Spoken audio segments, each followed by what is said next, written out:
Baik, saya mulai, rekan-rekan sekalian. Assalamualaikum warahmatullahi wabarakatuh. Selamat sore, Bapak dosen pengampu dan juga rekan-rekan sekalian. Perkenalkan, kami dari kelompok 3 yang beranggotakan yaitu ada saya, Erina, kemudian ada rekan saya, Kak Safanda dan juga Kak Intan yang akan mempresentasikan terkait dengan perencanaan sumber daya manusia yang mana fokusnya lebih kepada perencanaan dan peramalan angkatan kerja. Nah, kalau kita lihat dari era sekarang ya, Bapak, Ibu, dan rekan-rekan, dunia kerja itu kan berubahnya sangat cepat sekali ya, karena adanya perkembangan teknologi, kebutuhan pasar yang berubah, dan juga bahkan cara kerja kita yang ikut berubah. Yang mana dulu itu masih manual, semuanya serba offline, dan yang sekarang ini sudah eee, berubah menjadi online, apalagi semenjak adanya COVID-19. Nah, dengan di kondisi yang seperti ini, perusahaan itu pasti, membutuhkan perencanaan sumber daya manusia yang matang. Karena kalau mereka tidak memiliki perencanaan sumber daya manusia yang matang, itu nanti akan, membuat mereka akhirnya kaget sendiri ya, dalam tanda kutip. Contohnya, misalnya mereka akan membutuhkan banyak karyawan, tapi nggak siap, atau justru punya terlalu banyak karyawan, tapi nggak sebanding dengan kerja yang butuhkan. Akhirnya bisa jadi masalah. Misalnya biayanya membengkak, kemudian produktivitas kerjanya menurun, atau bahkan bisa mengganggu strategi bisnis perusahaan. Nah, oleh karena itu, perencanaan sumber daya manusia itu sebenarnya bukan cuma urusan HR atau SDM kalau di dalam perusahaan, tapi sudah masuk ke level strategi perusahaan. Nah, oleh karena itu, kami dari kelompok 3 ini mau membahas terkait hal tersebut, mulai dari konsep dasarnya, kemudian dari komponennya, sampai ke metode dan juga masalah yang sering terjadi di dunia kerja. Next.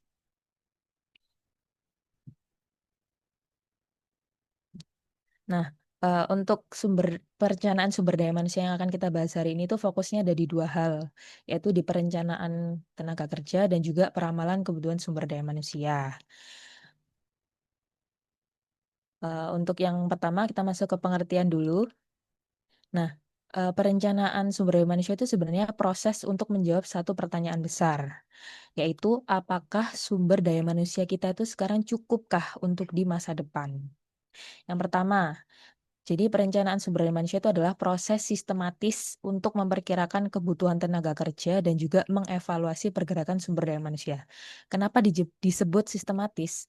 Karena kita pakai data, kita bukan pakai feeling ya, tapi kita pakai data, ada tahapan yang jelas dan juga ada analisisnya. Nah, contohnya kalau misalnya, target produksi kita naik 20%. Nah, otomatis kita akan membutuhkan tambahan tenaga kerja. Jadi kita tuh ada based on data yang, menyebabkan kita kenapa harus butuh tenaga kerja lagi. Nah, tapi nggak sesimpel itu.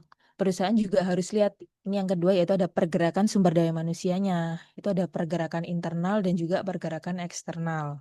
Ya, kalau internal, contohnya siapa yang bisa dipromosikan, siapa yang bisa dimutasi atau dipindahkan. Nah, hal ini menjadi penting. Kenapa? Karena nggak selalu rekrut dari luar itu akan lebih hemat dan juga bisa cepat beradaptasi. Nah, yang kedua yaitu pergerakan eksternal. Itu bisa pemberhentian, misalnya bisa resign, pensiun, atau kontrak habis. Kalau misalnya ini juga penting kenapa? Karena kalau salah pemilihan, ini bisa menyebabkan overstaff sehingga gajinya membengkak atau bahkan understaff, yaitu kerjaannya akhirnya numpuk di satu orang sehingga kualitasnya bisa menurun. Oleh karena itu perusahaan tuh harus memikirkan posisi mana yang krusial dan mana yang bisa disiapkan penggantinya. Nah, metode yang digunakan yaitu bisa menggunakan metode kuantitatif dan juga, metode kualitatif. Yang mana metode kuantitatif itu menggunakan angka dan data, kalau yang kualitatif menggunakan penilaian manusia, yaitu bisa berdasarkan potensinya, kemudian kemampuan leadership-nya. Next. Yang selanjutnya yaitu tentang komponen perencanaan sumber daya manusia. Ini ada 3 komponennya. Yang pertama yaitu kegiatan sumber daya manusia, kemudian ada langkah utamanya dan juga hasil atau output-nya. Nah, untuk kegiatan sumber daya manusia sendiri, itu kita menganalisis kebutuhan berdasarkan kuantitatif dan juga kualitatif. Misalnya dari proses rekrutmen, kemudian dari pelatihan, dan juga dengan penilaian. Nah, ini kalau perencanaannya kita salah, maka semua kegiatan ini ikut akan salah arah. Kemudian analisis kebutuhan juga penting. Kenapa? Karena nggak semua pekerjaan itu butuh orang yang sama. Contohnya di bagian marketing digital, dia pasti akan butuh skill data dan juga teknologi. Beda dengan marketing konvensional, karena dia akan lebih ke komunikasi secara langsung dengan pelanggan.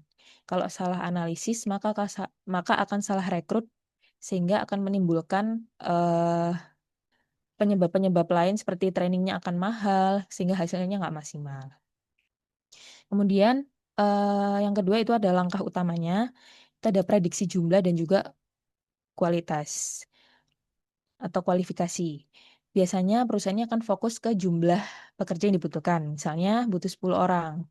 Nah, sebenarnya yang penting itu bukan 10 orang aja, tapi 10 orang ini tuh seperti apa. Kenapa? Karena kan setiap orang pasti skillnya dan juga attitude-nya berbeda. Nah, itu akan menyebabkan hasil dan juga kerja timnya nanti akan berbeda juga. Sehingga hasilnya yang terakhir yaitu rencana sumber daya manusia yang terstruktur. Nah, ini jadi bisa langsung diaplikasikan di dunia kerja, jadi bukan cuma teori aja. Next akan dilanjutkan oleh rekan saya, yaitu Kak Intan.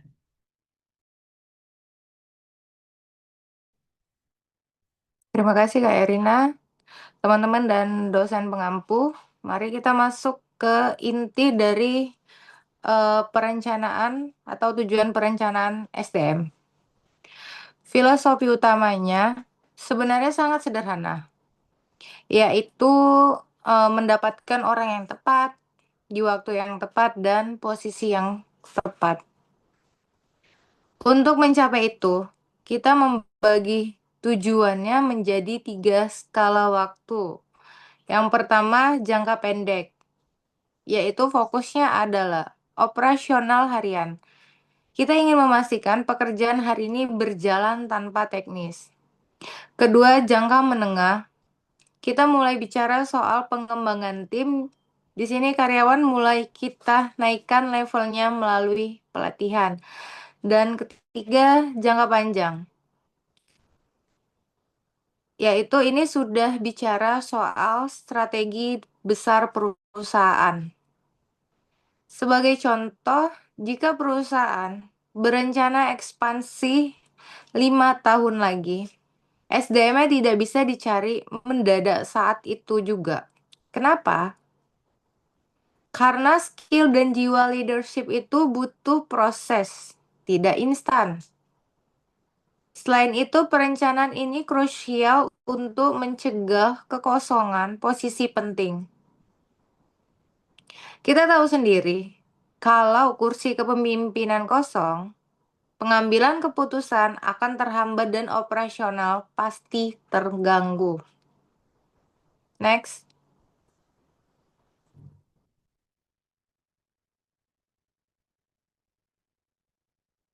Next.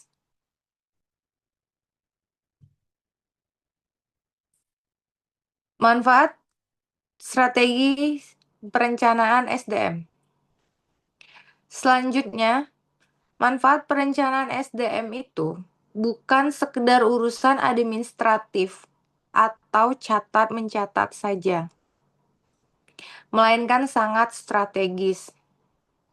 Di sini ada 5 poin utama yang bisa kita soroti. Yang pertama, koordinasi yang jelas. Setiap divisi jadi punya kompas yang sama mengenai beberapa jumlah personil yang dibutuhkan dan kapan mereka harus ada.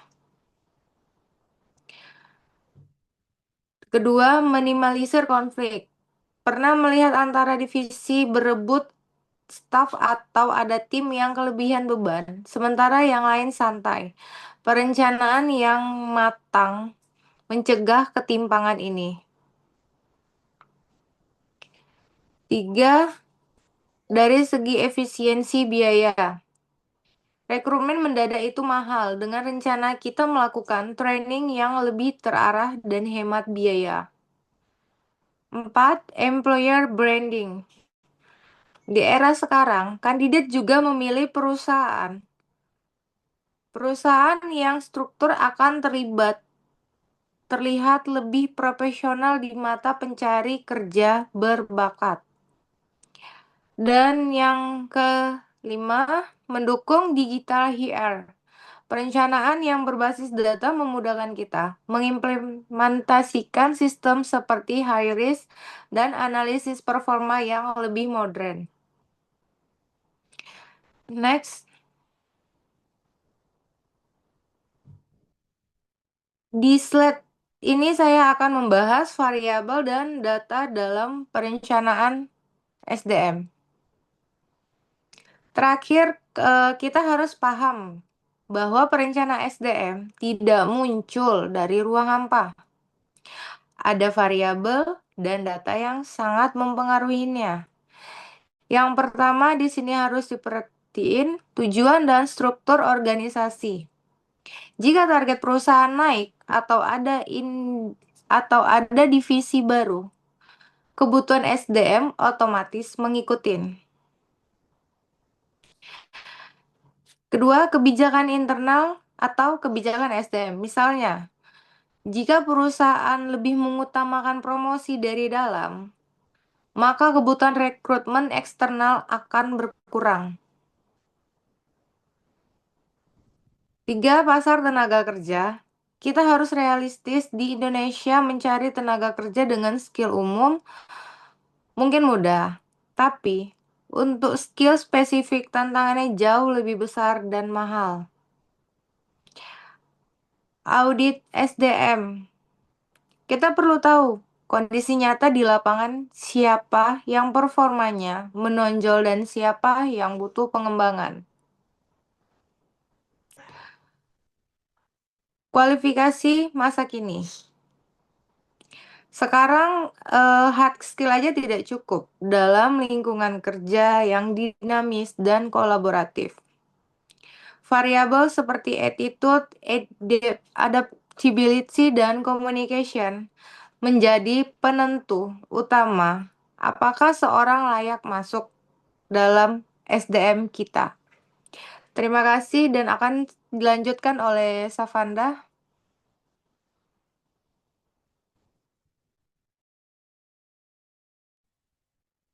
Oke, terima kasih Kak Intan. Selanjutnya, saya akan membahas proses dan faktor perencanaan sumber daya manusia. Kalau disederhanakan, perencanaan sumber daya manusia itu kayak kita lagi nyusun tim sebelum main pertandingan, harus tahu butuh siapa, berapa orang, dan kapan dipakai. Jadi yang pertama, sebelum kita mencari atau meng-hire seseorang, kita harus analisis jabatan dulu. Kenali dulu kerjaannya. Ini kayak kita butuh orang buat kerja apa sih? Bukan cuma butuh karyawan, tapi harus jelas. Kerjaannya ngapain, skill apa yang dibutuhin. Contoh gampangnya mau cari admin deh. Kalau nggak jelas, nanti dapat orang yang nggak bisa Excel, nggak teliti. Akhirnya kerjaan berantakan. Jadi intinya harus jelas dulu kerjaannya, baru cari orangnya. Dan yang kedua, kita harus lihat data masa lalu, belajar dari pengalaman. Contohnya, tahun lalu banyak resign, berarti tahun ini harus siap gantinya. Ya, dan yang kedua, contoh lagi, setiap akhir tahun kerjaan numpuk, berarti harus nambah orang sebelum itu. Jangan nebak, tapi kita pakai lihat data masa lalu dulu, analisis data masa lalu, tapi pakai pengalaman sebelumnya juga. Dan yang ketiga yaitu prediksi.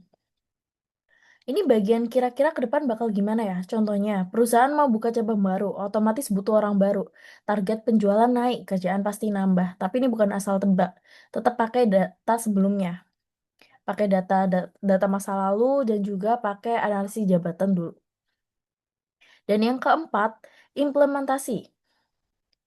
Jadi bukan cuman kita butuh 5 orang, tapi langsung nih contohnya, buka lowongan, interview dulu, training dulu, dan taruh di posisi.